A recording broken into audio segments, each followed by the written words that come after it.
अस्सलामुअलैकुम वरहमतुल्लाहि वबरकातुहू। हज़रत मूसा अलैहिस्सलाम की माँ ने हज़रत मूसा अलैहिस्सलाम को संदूक में रखा और दरियाए नील में बहा दिया। ऐसा क्यों किया? एक माँ अपने बच्चे के साथ ऐसा कैसे कर सकती है? तो मेरे प्यारे भाइयों और बहनों, उन्होंने ऐसा इसलिए किया क्योंकि उन्हें भी अपने बेटे से बेइंतहा मोहब्बत थी। वो भी अपने बेटे से बहुत मोहब्बत करती। अब संदूक में रखकर दरियाए नील में बहाया था, उन्हें खाना कौन देता, उनकी हिफाजत कौन करता? अल्लाह ताला का हुक्म था कि हज़रत मूसा अलैहिस्सलाम की माँ को कि अपने बच्चे को संदूक में रखो और दरियाए नील में बहा दो, और मैं वादा करता हूँ कि तुम्हारे बच्चे को मैं सही सलामत तुम्हारे पास वापस भेजूँगा। फिर तो वो अल्लाह की नेक बंदी थी, अल्लाह की फर्मा बरदार, अल्लाह की इबादत गुज़ार, अल्लाह की शुक्रगुज़ार और अल्लाह पर यकीन रखने वाली। तो उन्होंने अल्लाह के हुक्मों की तुरंत तामील की और अपने बच्चे को संदूक में रखा और दरियाए नील में बहा दिया।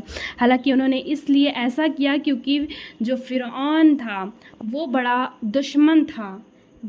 उसे पता था कि अल्लाह के एक ऐसा नबी आएगा, उसे नबूवत हासिल होगी और वो मुझे मार डालेगा, यानी कि मेरी हस्ती को ख़त्म कर देगा। जो वो खुदाई का दावा करता था ना, वो नबी उस खुदाई के दावे को ख़त्म कर देगा। तो इस डर में मिस्र के सारे बच्चों का वो कत्ल करवा देता था। जितने बच्चे पैदा होते थे सारे बच्चों का कत्ल करवा देता था। इसलिए हज़रत मूसा अलैहिस्सलाम की माँ को डर था, तो हज़रत मूसा अलैहिस्सलाम की माँ को हुक्म हुआ ऐसा करने के लिए, और फिर उन्होंने संदूक में रखा और दरियाए नील में बहा दिया।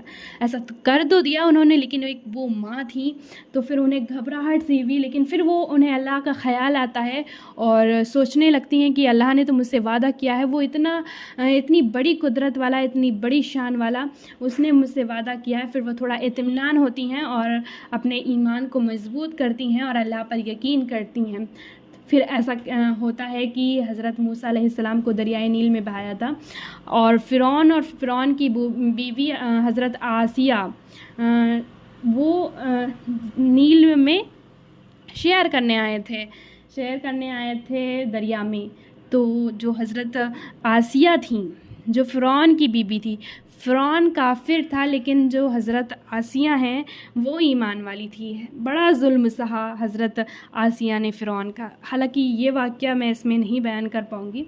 ये वाक़या है हज़रत मूसा अलैहिस्सलाम और उनकी माँ के बीच का। क्या है कि हज़रत मूसा अलैहिस्सलाम किसके हाथों लगते हैं पता है आपको?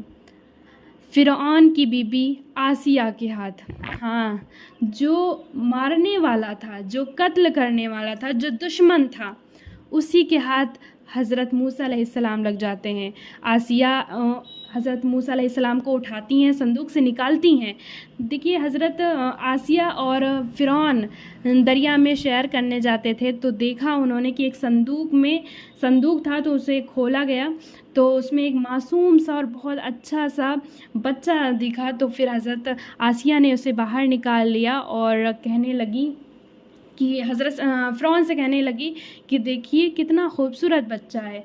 तो फ़िरौन ने कहा कि क्या पता ये बच्चा वही हो कि जो मुझे मेरी हस्ती को मिटा देगा। तो आसिया कहती हैं, अरे वो तो मिस्र में पैदा होगा ना, ये पता नहीं कहाँ से आया है और कितना खूबसूरत है, ये भला आपको क्या ही नुकसान पहुँचा सकता है। तब फ़िरौन ने भी यकीन कर लिया। और देखिए, हज़रत आसिया रज़ी अल्लाह ताला अन्हा ईमान वाली थी। बड़ा ही जुल्म सहा था फ़िरौन का, लेकिन जो है हज़रत आसिया अल्लाह से जो कनेक्शन था वो नहीं टूटने दिया, ईमान नहीं ख़राब होने दिया, बड़ा जुल्म सहा। फिर हज़रत मूसा अलैहिस्सलाम को हज़रत आसिया ने उठा लिया और अपने महल ले गईं। फिर उन्हीं के महल में हज़रत मूसा अलैहिस्सलाम की परवरिश हुई। बहुत अच्छे से परवरिश की थी हज़रत आसिया ने, और वहाँ पर हज़रत मूसा अलैहिस्सलाम फ़िरौन के महल में रहे सहे और उनके दस्तरखान पे खाना खाया और कई तरह की नेमतें जो उन्होंने हासिल करी, परवरिश मिली। उन्हीं के महल में रहे सहे, खाया पिया। जो कत्ल करने वाला था वही परवरिश कर रहा था, उसी ने पाला बड़ा किया और तरह तरह की नेमतें दी। अब अल्लाह की कुदरत देखिए, वो दुश्मन था जो परवरिश करा और बहुत अच्छे से, बहुत मोहब्बत से, बहुत नरमी से परवरिश करी। फिर इसके आगे क्या होता है कि हज़रत मूसा अलैहिस्सलाम चले जाते हैं महल को छोड़कर और फिर दोबारा महल में वापस आते हैं। तब कहते हैं कि तब वो अपनी सच्चाई बताते हैं कि मैं कौन हूँ और मेरा मकसद क्या है। लेकिन अगर आप जानना चाहते हैं इसके आगे का वाक़या तो हमें कमेंट बॉक्स में कमेंट करके ज़रूर बताएं। फ़िलहाल आज की वीडियो यहीं तक है, इंशाअल्लाह अगली वीडियो में मुलाकात होगी, क्योंकि आज हज़रत मूसा अलैहिस्सलाम और उनके माँ के बीच का वाक़या था कि उन्होंने अपने बच्चे को दरियाए नील में क्यों बहाया था। तो वो इसलिए क्योंकि वो डरती थी कि हमारे बच्चे का कत्ल ना करवा दे फ़िरौन, और अल्लाह के हुक्मों पर हज़रत मूसा अलैहिस्सलाम की माँ ने ऐसा किया था। इंशाअल्लाह उम्मीद करती हूँ कि आप लोगों को समझ